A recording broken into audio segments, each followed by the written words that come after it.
The country's two main rival parties just couldn't narrow their differences over the passage of bills that have long been on their agenda, and lawmakers still have a long way to go until they can find a compromise. But they'll have to move quickly. The current session ends in less than 2 weeks. For details, let's turn to our Ji Myung. The ruling Saenuri Party said Tuesday lawmakers are neglecting their parliamentary duties and it's of no help to the nation's stagnant economy.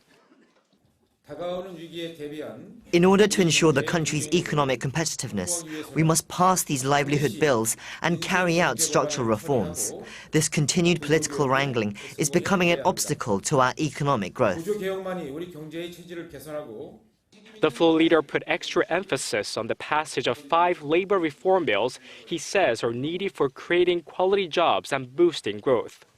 Neither the main opposition Minju Party nor the labor community are happy with the proposed reforms, especially one bill that would make it easier for companies to fire underperforming workers. They also object to another bill that would extend the amount of time from 2 years to 4 before companies are required to hire irregular workers on regular employment contracts.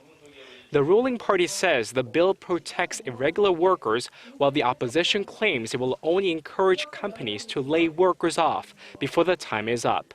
The ruling party is also trying to persuade the opposition to bundle the irregular worker bill with one on redrawing the country's electoral map, but the Minju Party isn't likely to agree. The Saenuri Party is trying to tie one of the contentious bills on overhauling the labor market to the redistricting bill. It's holding the redistricting bill hostage, and we must pass that first.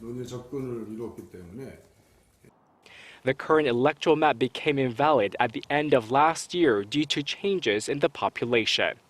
Lawmakers are trying to reach a compromise on the constituency bill before a parliamentary election in April and hope to find common ground on the other bills before the current parliamentary session ends on February 8th.